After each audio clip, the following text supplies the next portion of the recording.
Hey everyone. Hey, it's Todd Carpenter with Keller Williams Realty here in St. George, and I'm here to give you the third quarter real estate market update for Southern Utah. And there's two words I really want to, mention, and that's equilibrium and normalcy. Those are the kind of what we're experiencing in our market right now.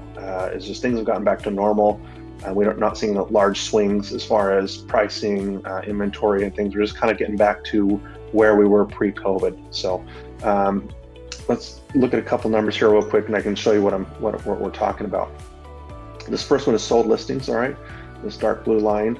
You can kind of see here last October we were down a little bit as far as the number of sales we've been experiencing every month, and we've seen a slow upward trend throughout the year, and then kind of a mellowing out here, and we're back to about the 300s per month, and that's kind of where we had been used to seeing before.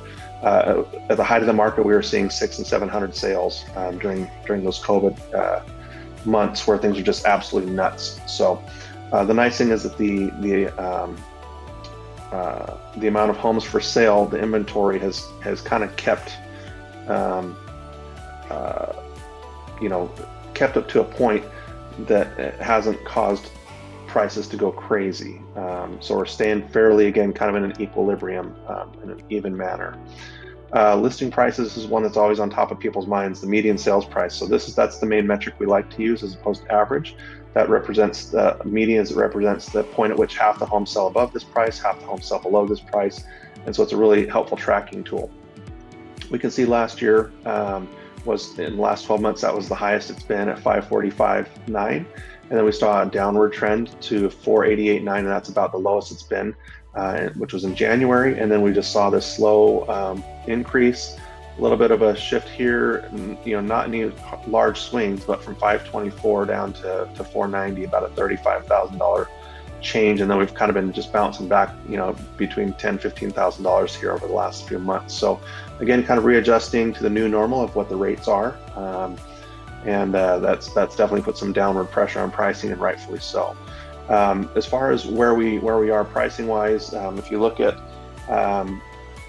historical data of prices and appreciation since the 80s, if you draw about a 4% increase, a line for 4% increase every year over year, you'd see that right now we're somewhere between 15% over the line right now. So if we didn't see any any appreciation for the next 3 or 4 years, we would fall back onto that line. So we're just a little ahead of the market right now. I don't know that we're going to see a huge drop in prices, if any, quite honestly, and a lot of that has to do with the fact that the inventory is staying in check. There's a lot of people who have very affordable mortgages right now that don't want to give them up, and so I understand that. And so those people who bought, maybe not out of necessity, but bought out because it was an opportunity to make a move, improve their circumstances, or maybe buy a little bit more house because the rates were good and made it more affordable. You had those move-up buyers really hot in the market, as well as people who had the opportunity and the ability to work remotely. So you saw them getting out of places that they didn't really want to be, but the job was good. And then having that best of both worlds, where they could have a good job, but they could also live wherever they wanted to. So those things have changed quite a bit, and again, have brought some stability back into the market. If you look at absorption rate, I know this one looks like it's kind of crazy all over the place, but notice that we're operating in a very small window, 3.6 months to 4.3 months. So what this means is, if we didn't sell any more homes at our current sales pace, how long would it take us to sell through our current inventory? And it's expressed in months. So right now we're at 4 months of inventory, and this is a key number because this starts to tell us, are we getting out of the seller's market into a neutral market? When does the buyer's market happen?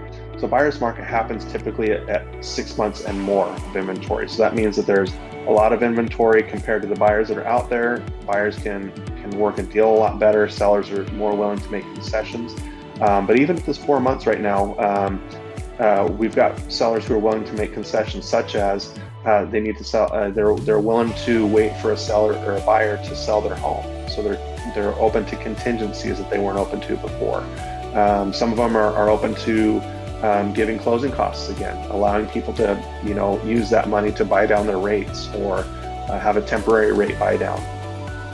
So, you know, the buyer has a lot more options right now than they did, 12, 18 months ago, which is a good thing. It's nice to see, again, equilibrium, normalcy come back into the market. Sold to list ratio, this is the point at which the homes are selling based upon their list price. So right now, the latest list price, most homes are selling around 98.5% of asking price. So agents and sellers have done a good job of readjusting to the new norm and pricing homes appropriately. And that's reflected also in the days on market. We're starting to see a downward trend on days on market. So homes are selling a little faster than they used to over the last year, which again is a sign of strength. Um, let's see here. The last one I want to show you is the tale of two markets. I know we talked about this in our last video, but this price break of $500,000 shows what's happening in the market. So overall, the market is down about 10% in the number of transactions that are happening year to date. So anything that's doing better than this is outperforming the market. And so you see kind of a real drastic change here, a real shift between that price point. 500 and under is outperforming the market by quite a bit. 500 and over is underperforming the market. What you see here, though, is there's still a good amount of sales that are happening. They're just less than what we saw at this time last year. So again, people are still having to move. There's still life events happening for people, whether their family status is changing, they're downsizing, they're upsizing, they're having kids, kids are going away to college, whatever it is, moving out, job, transfers. Unfortunately, deaths in families, things of that nature are happening. There's a lot of things happening that are people need to make a move, and so that's never going to go away. Even with rates as crazy as they could get, people are still going to be needing housing, and so just keep that in mind when you're reading over the maybe the headlines that are out there that may be talking about the market being in shambles or it's a horrible market. It's what we're experiencing here anyways. Maybe there's pockets of the world that are, or the nation that are doing that, but right now we're not experiencing that to that degree. So anyways, hopefully you find this information helpful. If I can be of further assistance to you, let me know. I just want to make sure I'm consulting with you. I'm not a salesperson. I'm a consultant where I want to help people make the best decision possible by giving them as much information as possible. So anyways, we'll talk to you next time and hope you have a great one. Thanks so much.